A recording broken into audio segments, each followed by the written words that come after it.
Alors, bonsoir tout le monde. Bienvenue à cette consultation publique on est le 6 janvier. Ben oui, 6 janvier. Alors déjà, ça va vite, hein? Date mémorable, exactement, le 6 janvier, exact. Alors, en ce début d'année, première consultation publique de l'année. Alors, je vais vous souhaiter premièrement une bonne année à tous ceux qui vont écouter l'enregistrement, une bonne année 2026, pleine de santé, de bonheur et de succès. Et puis, ce soir, on a vraiment une petite consultation. Donc, c'est 2 projets de règlement à Pierre-Marc. Donc, je vais signifier, avant d'aller plus loin, de la présence des membres du conseil qui sont là. Ils sont un petit peu partout dans la salle ce soir. Donc, je vais... on va dire que vous êtes à ma gauche. Natalia, toi, tu es à ma gauche. Sylvain B. Gilles. Bonsoir. Et Mario. Bonsoir. Parce que Mario, d'habitude, tu es à ma gauche, absolument. C'est parce qu'on est face à l'écran, mais seulement. Oui, ça va être plus facile pour vous autres d'entendre ce que Pierre-Marc et de voir ce que Pierre-Marc a à nous dire. On lit sur les lèvres. Donc, je vais aller à ma droite maintenant avec Joanne, Bonsoir. Robert, qui a un beau sourire en ce début d'année, Chantal, Bonsoir. Sylvain, Bonsoir. qui est vraiment à ma droite. Oui. Donc, et aussi avec nous ce soir, il y a Nancy, directrice générale, Bonsoir. et Geneviève, notre greffière adjointe, qui remplace Sophie, qui est en vacances, Bonsoir. et Pierre-Marc, le directeur de l'aménagement du territoire et du développement économique. Alors, Pierre-Marc, je vais te laisser tout de suite la parole pour les 2 projets de règlement, le 1899-25 et le 1900-25. Alors, Pierre-Marc, la balle est dans ton camp. Donc, ce soir, on a 2 projets de règlement. 2 projets de règlement qui portent sur le même sujet, sur le même thème. Je vais juste faire une mise en contexte. Là. Mise en bouche. Une mise en bouche. La MRC de Roussillon, depuis 2 ans, s'est affairée avec la Commission de protection du territoire agricole du Québec à faire une demande à portée collective concernant les îlots déstructurés.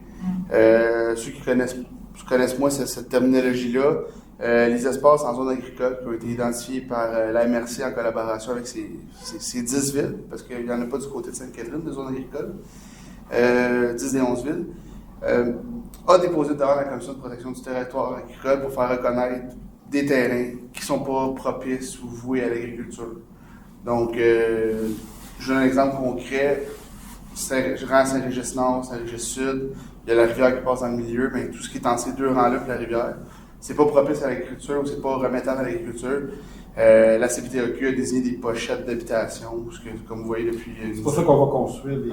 Exactement, c'est pour ça qu'on soit le long de certains rangs. Ça, c'est concernant le territoire structuré autour de rivières, le territoire agricole. Fait que, on en voit Saint-Pierre, Saint-Pierre-Nord, Saint-Just-Nord, Saint-Régis-Sud.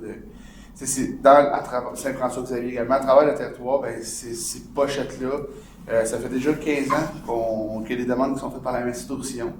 La première est montée au début des années 2010, il y en a eu une récente durant la pandémie, mais entre la demande qui est déposée, le traitement avec la commission, le retour à la MRC, parce que ces demandes-là, c'est la MRC seulement qui peut les faire. La ville, on peut pas arriver et dire je veux faire des îlots déstructurés, il faut qu'on passe par la MRC également. Donc, la MRC, une fois qu'elle a reçu sa décision, la CPTAQ, sa décision finale, elle l'intégrer dans son schéma d'aménagement régional, qui est son outil de planification en développement du territoire au niveau de la MRC. Puis, toutes les villes qui ont été impactées par cette décision-là de la CPTAQ, bien, on doit modifier nos règlements en conséquence. Donc, c'est pour ça qu'on dit ce soir, il y a 2 processus de modification réglementaire qui sont amorcés.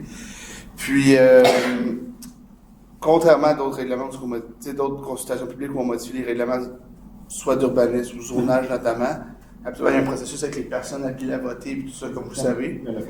Dans un cas comme celui-là, où ce n'est pas à l'initiative de la ville que cette modification-là dans nos règlements est imposée, mais c'est imposé par les paliers supérieurs. Nous, on doit se conformer aux paliers supérieurs. Puis, il n'y a pas de personnes qui peuvent déposer une demande de tenue de registre, de scrutin référendaire ou quoi que ce soit. C'est vrai, on ajuste nos règlements, mais on se doit quand même de l'expliquer aux gens qui sont présents ici. Donc, le premier élément qui est modifié, je ne ferai pas une mise en bouche au deuxième, c'est pour les 2. Donc, le premier élément qui est modifié, évidemment, c'est le plan d'urbanisme. Pour vous résumer, qu'est-ce qui est écrit à l'écran actuellement, il y a 2 nouveaux îlots déstructurés qui sont créés sur le territoire, puis il y en a 2 qui ont été modifiés. On a plus que 4 îlots, il y en a plusieurs, je vous allez voir au prochain plan. Mais les implications que ça a sur le territoire, on a ces 2 îlots-là ici, qui sont déjà existants, qui ont été, il y a 2 choses, qui ont été agrandis légèrement, puis c'est des îlots sans morcellement, donc sans possibilité de lotir davantage. Un nouvel îlot déstructuré qui a pris place sur le territoire est ici. Donc celui-ci est, bon, évidemment, l'habitation résidentielle unifamiliale avec possibilité de lotissement, de morcellement supplémentaire. Puis un autre nouveau qui a été créé, c'est sur le rang Saint-François-Xavier qui est ici. Donc au sud de l'autoroute 30, là, tu sais, quand on prend l'overpass, à proximité du quartier industriel de Delsun, ben, cette nouvelle pochette-là a pris forme aussi également là, dans tout ce processus-là. Donc, c'est les modifications qui sont apportées au plan d'urbanisme qui vont se traduire dans le deuxième projet de règlement par des modifications de règlement de zonage pour être en adéquation avec le plan d'urbanisme, la décision de la MRC et la décision de la CPTAQ. Peut-être juste pour ajouter, Pierre-Marc, que oui. les îlots déstructurés, les constructions qui sont permises, ce sont seulement les maisons familiales. On ne va pas avoir des maisons. Exact, il n'y a pas de multifamilial, il n'y a pas d'habitation multifamiliale, duplex, triplex, c'est de la maison familiale ou intergénérationnelle dans les cas qui s'appliquent. Donc, pour le plan d'urbanisme, c'est ça. Est-ce qu'il y a des questions? Commentaires? Non. Je n'ai pas de questions par écrit, non. Non plus. Donc, ça, c'était pour le premier des deux. C'était le 18-99-25. Oui. On va aller au 19-00-25.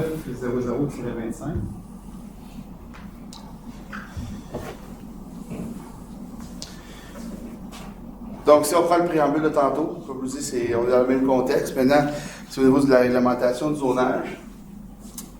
Donc, bon, c'est le règlement de concordance de 254 de la MRC qui s'avère être une concordance à laquelle on était assujetti.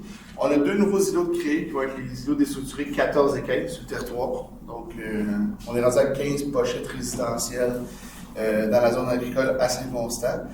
Puis le projet de règlement, comme je dis, quand on dit que ça se matérialise concrètement dans nos règlements, bon, c'est ce que je vous expliquais, on crée deux nouvelles zones. Il y a deux zones agricoles qui sont réduites par la création de ces deux nouvelles zones-là. Donc, la 707, la 709 que vous allez voir sur des plans, pour créer l'îlot 14 et l'îlot 15 qui est créé à même la zone A714. Comme je vous dis, faites-vous-en pas, il y a des plans qui arrivent. C'est très technique, mais on n'a pas le choix de vous en parler. Donc, même plan que tantôt, comme je vous disais, ces deux îlots-là qui sont milieux mais qui sont modifiés, puis celui-ci qui est créé à même les zones environnantes, puis celui-là aussi. Donc, si on va plus en détail, exemple concret, je vous donnais dans le préambule, rang Saint-Régis-Nord qui passe ici, rang Saint-Régis-Sud qui passe ici, la rivière dans le milieu, l'îlot qui a été créé ici, qui est l'îlot 14, a été créé à même les deux zones agricoles. La zone agricole était divisée en deux zones distinctes à ces endroits-là, c'était créé à même ça. Puis dans la zone 714, qui est toute cette zone-là aussi, dans le corridor de la rivière La Tortue, entre le rang Saint-François-Xavier puis le chemin Saint-Ignace, il y a une pochette sur Saint-François-Xavier là, qui a été créée à cet effet-là.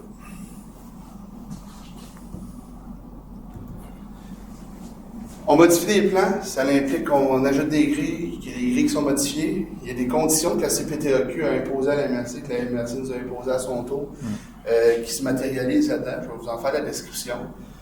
Donc, les zones, tu sais, quand je dis IDR 1.1, 1.2, 1.3, 1.4, 1.5, il y a le retrait de la distribution particulière 4 dans la grille, je vais vous en parler par la suite, qui est remplacée par celle-là.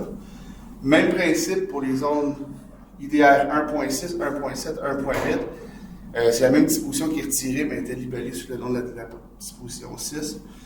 Puis, en troisième temps, le même principe pour les zones IDR 1.9, 0.10, 0.11, 0.12, 0.13, avec le retrait de la disposition particulière 5.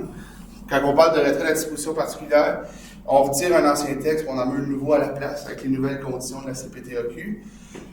Puis ça va se transposer aussi également dans la 14 et 15, qui sont nouvelles, fait que les autres, il n'y a pas de retrait, c'est écrit de toutes pièces. Donc, comme je vous disais, en rouge, c'est les portions qui ont été ajoutées, je peux le lire pour le bénéfice de l'enregistrement. Oui, s'il vous plaît. Donc, dans les îlots déstructurés correspondant à l'affectation agricole et résidentielle de type 1, lorsqu'il y a morcellement pour la création d'un emplacement résidentiel, un accès en front de chemin public d'une largeur d'au moins 10 mètres, là, ce qui a été rajouté. Donc, d'au moins 10 mètres pour les îlots autorisés en 2011, ce que je vous expliquais tantôt, ça fait déjà une quinzaine d'années qu'on est là-dedans, et d'au moins 15 mètres pour les nouveaux îlots, donc à partir d'aujourd'hui. Ne peut être détaché de la propriété si celle-ci a une profondeur de plus de 60 mètres et comporte une superficie de plus de 4 hectares. Ce qui a été rajouté par la CPTAQ comme condition dans toutes les 15 zones impactés par cette concordance-là. Cette obligation de conserver une bande de 10 mètres ou 15 mètres n'est pas nécessaire lorsqu'un tel accès existe ailleurs sur la propriété. Puis l'accès prévu au paragraphe précédent doit être localisé de manière à mêler la contiguïté entre les parcelles d'une même unité foncière, notamment celle-ci de part et d'autre d'un chemin public. Dans le fond, la CVTAQ s'est protégée là-dedans pour ne pas enclaver les accès aux terres. Puis, comme je vous dis, pas qu'on ait des pochettes résidentielles qui nuisent au travail de ces. Pas de ses membres, c'est les membres de l'UPA, mais qui nuisent pas aux membres de l'UPA. Donc, on arriverait à la période de questions s'il y en a. Donc, je vais juste mentionner que ce projet-là non plus ne contient pas de dispositions propres à un règlement sur Effectivement, je pense que c'est concordance. On s'assurait à la directive. Alors, il n'y a pas de questions par écrit non plus ce soir. Donc, ça termine la consultation publique. Merci Pierre-Marc. Merci à vous. Merci tout le monde d'avoir été présent. Ça me fait plaisir de vous revoir ce soir en ce début d'année, en forme et en santé.